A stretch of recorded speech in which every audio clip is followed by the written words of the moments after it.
Space, the final frontier.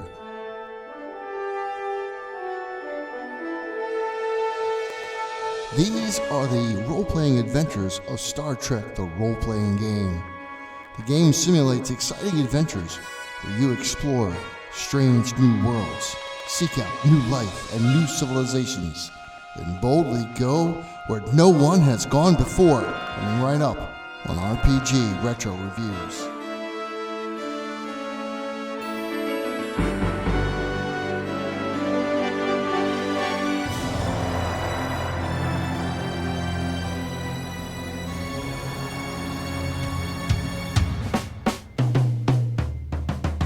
Hello everyone, I'm Captain Courageous and I review old school modules and games and try to give them a fun and informative analysis. This week I have a very special review for you. I'm taking a look back to 1983 with the release of Star Trek, the role-playing game from Fasa Games. As a long-time Trekker going all the way back to when I was 5 years old, the release of this RPG was a mixed blessing for me personally.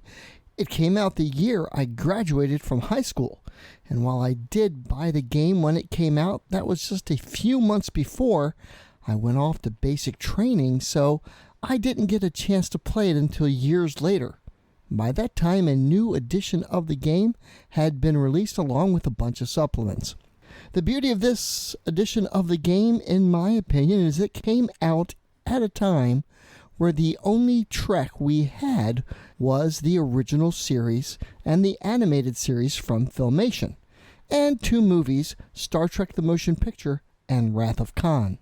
This game came out in the time frame between Khan and the search for Spock.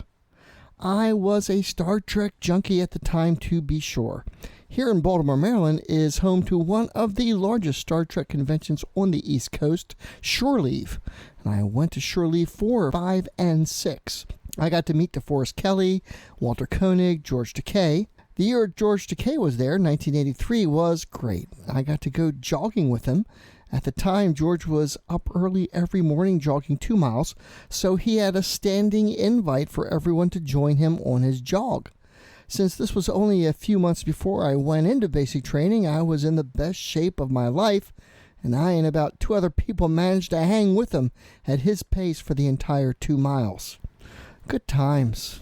Anyway, a few years later, one of my friends in the new gaming group I was in at the time was also heavily into Star Trek and had a ton of supplements for the game. And this became one of the few games I think I've got more experience as a player than as a game master, but I also ran a few campaigns with it as well. For this review, I'm going to stick to the original release of the game, as well as take a look at the Starship Combat Simulator and the Enterprise deck plans. Star Trek the role-playing game offers a fairly straightforward percentile-based skill system, and as such is very easy to learn for a newcomer. In most cases, the GM need only designate the appropriate skill, and the player rolls under their skill percentage to succeed, barring whatever modifiers the Game Master would impose. But before I get into all of that detail on the system, let's open up the cover on the original box set and see what's included. And this box is absolutely stuffed with goodies. In addition to the 130-page rulebook, it comes with an adventure supplement and 3 adventures, Ghosts of Conscience, again, Troublesome Tribbles, and The Presence of My Enemies. And I'll talk more about these in a moment. It comes with deck plans for the USS Enterprise and the Klingon D7 battlecruiser, and these are just awesome. It comes with a hex grid space map for fighting space battles, and both Game Master panels and station panels for the various bridge stations on the Constitution-class Starship, so that during space combat, each player has a role to play in the combat. And of course 2 10-sided dice. Note also that the reverse of the adventure book includes a brief overview of the deck plans for the Enterprise and the D7 battlecruiser. So as you can see, this box is pretty stuffed with goodies, everything you need to begin exploring strange new worlds. The rulebook is organized a bit strangely in my opinion. It begins well enough with a brief introduction to Star Trek and the concept of what a role-playing game is, pretty typical stuff. It also has one of the best RPG glossaries I've seen and does a pretty good job of laying out the various game terms and defining them, which will serve as a handy reference later on. Next, it goes on to define the character races that are available to play, which to start off include humans, Andorians, Caitians, Edoans, which are races that originated in the animated Star Trek series, Tellarites, and of course Vulcans. Then the game goes over non-player character races, and initially Klingons and Romulans were not available as player characters, but of course later supplements would allow for this. Gorns, of course, Tholians, and Orions. The next section deals with creating a player character, which is actually pretty involved. If you've ever played Traveler, then some of this may look familiar. And in fact, before releasing Star Trek, Fasa had released quite a few supplements for the Game Designer's Workshop version of Traveler. So the process of serving several military turns before the character actually enters play is part of the character creation process. Fortunately, there's no way to die in character creation here. The skill system is pretty robust, with a healthy list of skills that will be needed for a character to serve aboard a Federation ship, and a lot of this is focused on creating officers to serve as the bridge crew, as on the television show. There's a lot here that is randomized, which is kind of fun. The main attributes are strength, endurance, intelligence, dexterity, charisma, luck, and psi. Rolling at 3d10 and adding 40 for each except for luck and psi, which are just straight up percentile rolls. You then roll percentile dice and divide by 2 to determine bonus points to be applied to your character's attributes, and then apply racial modifiers. After that, it's time to begin skill accumulation. And it's important to note that if the character is going to be holding a bridge position, this needs to be determined now, beforehand, so the proper sets of skills can be attained, such as Science Officer, Navigator, Helmsman, Engineer, Communications Officer, and of course Captain. Pre-Academy skills are basically your character's background and what the character did before enrolling in Starfleet Academy. You get to choose a number of skills equal to your intelligence attribute score divided by 10, rounded up. Generally, you'll evenly choose from the personal development and educational background lists, rolling 1d10 plus 5 for each choice. You can take a skill more than once to build it up. Next is Starfleet Academy, and basically you get this list of skills with these values upon graduation. These add to any existing totals from skills gained from personal development and educational background. In addition, there are lists that pertain to the specialization interests of the character. For example, the science officer should take the science skills list. Once again, adding these numbers to any existing skills they already have. Next, it's time to find out how many years it takes you to reach your position on the ship, and this is a combination of intelligence and luck. This also determines what rank you'll enter the game as. Further skills are related to command, and these are for those characters that will be department heads. Next is the number of terms served prior to the start of the game. Here you'll get further background information on your character, and all of this will determine what age your character will be when the game begins.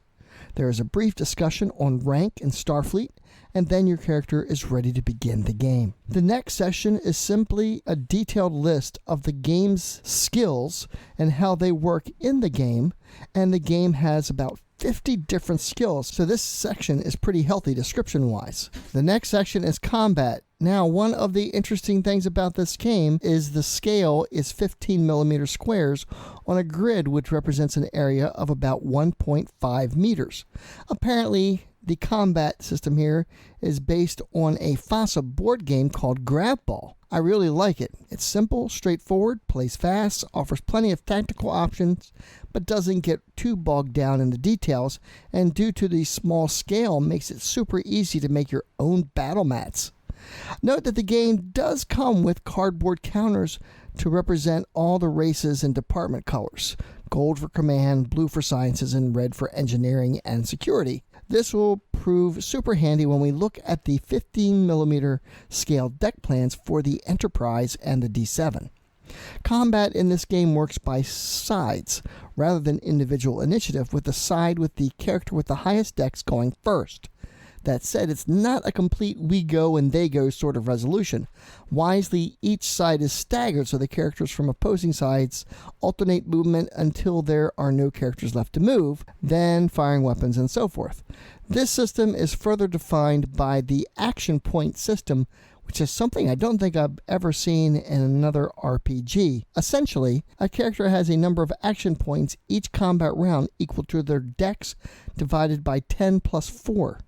For movement, it's a 1-to-1 ratio. Moving one square on the combat grid equals 1 action point, though moving diagonally equals 1.5 action points.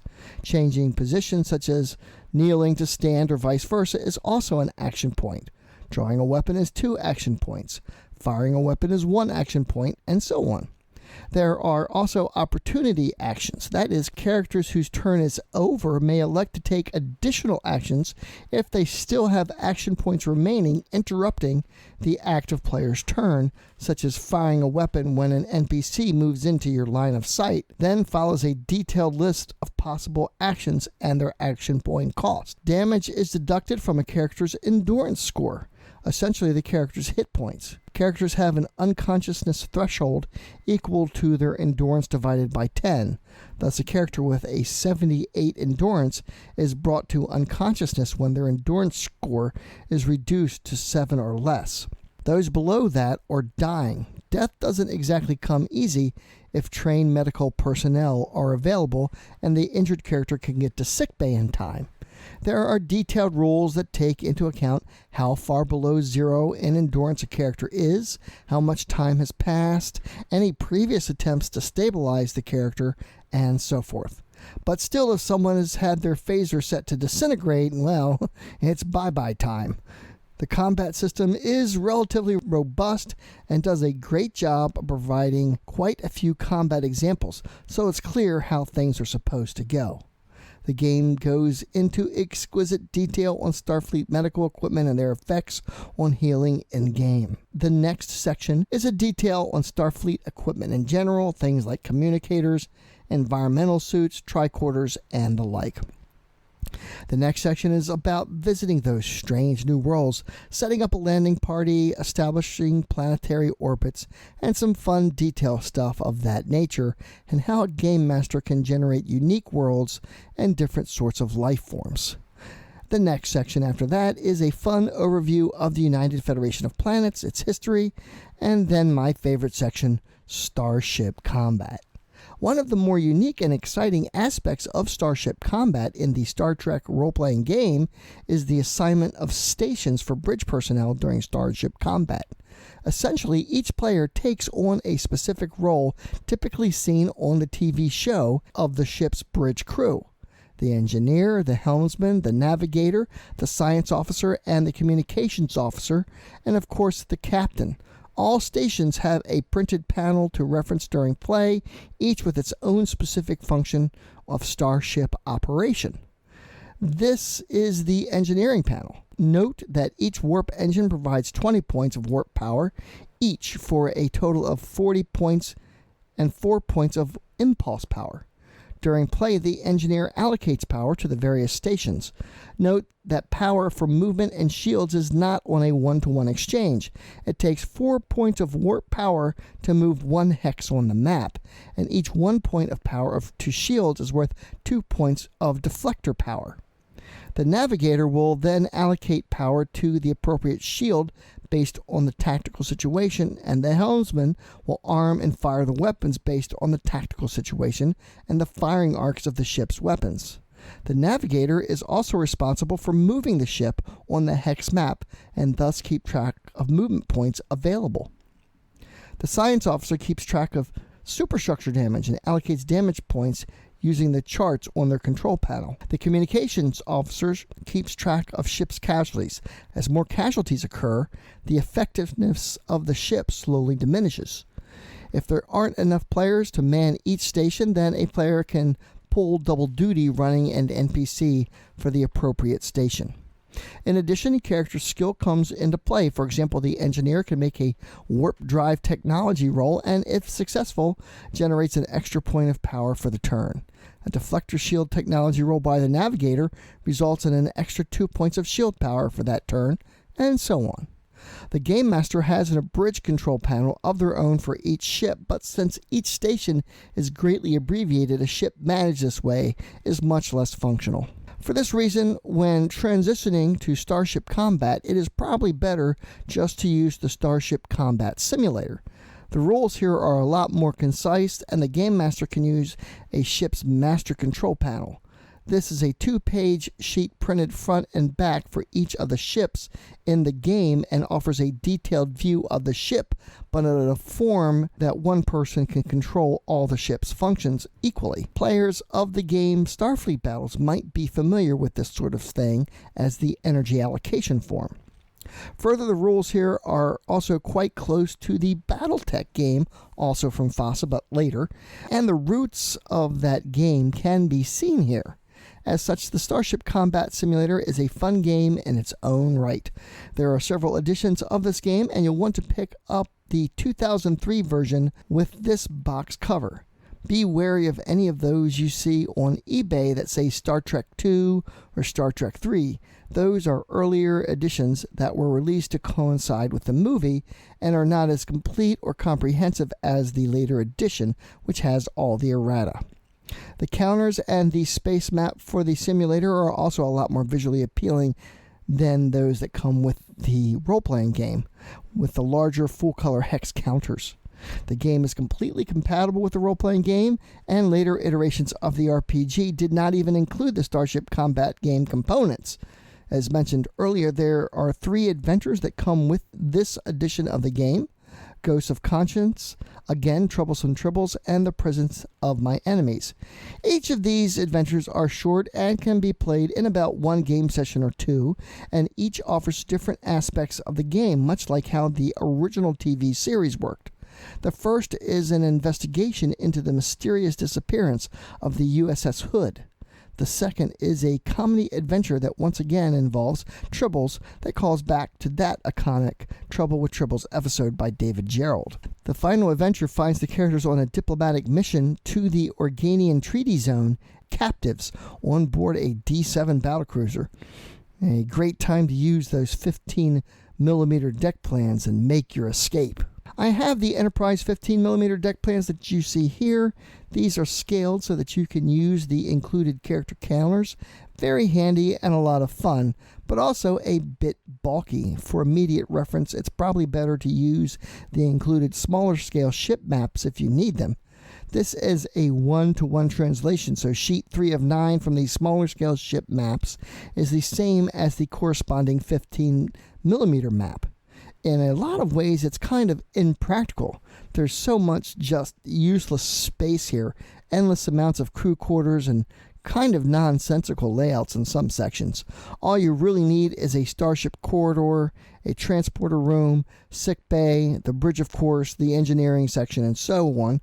For this reason, if you have a scanner, you might wish to just scan the section or sections you'll need for the adventure you're planning, so that you can just lay that out if a combat on the ship occurs, rather than dealing with the massive poster-sized maps when all you really need is a single small section of the ship. Much how the original series sets were designed, with a single corridor and all the various major places on the ship were connected to it. My final thoughts on the game are this. It could be very easy for this game to devolve into a Klingon hunt and become very combat heavy, when in reality, in the spirit of Star Trek, this should be a more cerebral sort of thing, at least in the era this game represents, not the J.J. Abrams schlock.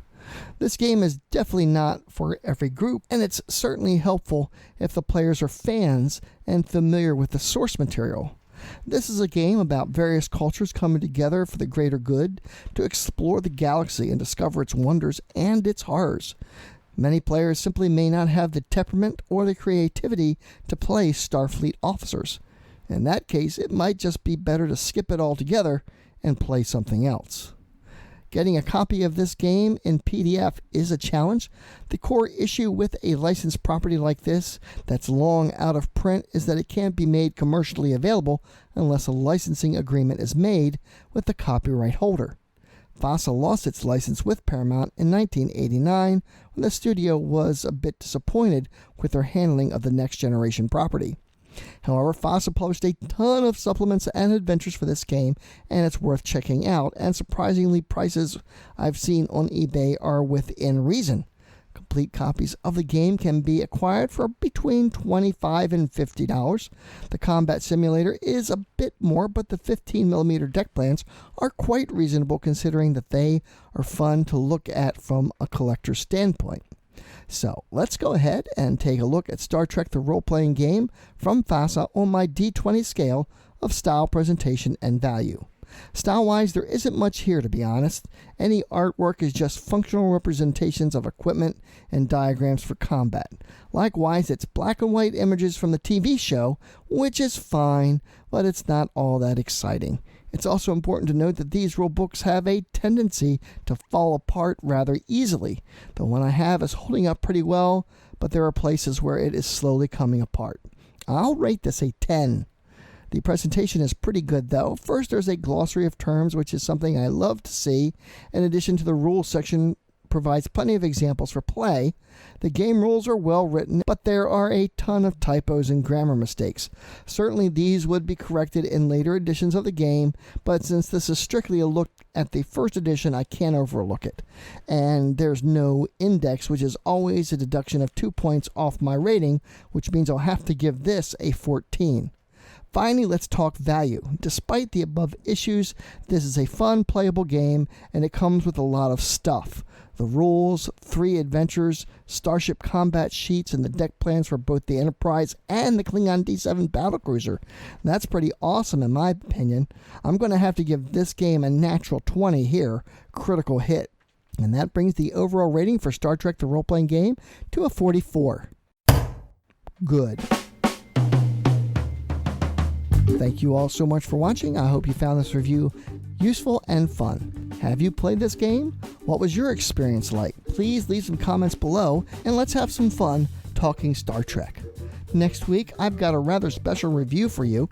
Mark Torremino from Dark Wizard Games is back, and he sent me a preview copy of his latest adventure module, Village on the Borderlands. It's a wild fusion of 2 classic modules. So we'll be taking a deep look at that. Of course, I'd like to thank all of my patrons who continue to make this channel possible. Thank you all so much. Please smash that like button, subscribe, and share. Please check out my Teespring store for some great Game On merchandise featuring artwork from James V. West and Phil Stone. Please join the channel's Facebook page, RPG Retro Reviews. Consider becoming a patron yourself. There are 2 ways to leave a tip if you would like to, either through my PayPal tip jar or just use YouTube's Super Thanks button right here. As always, my friends, may your D20 roll true and game on.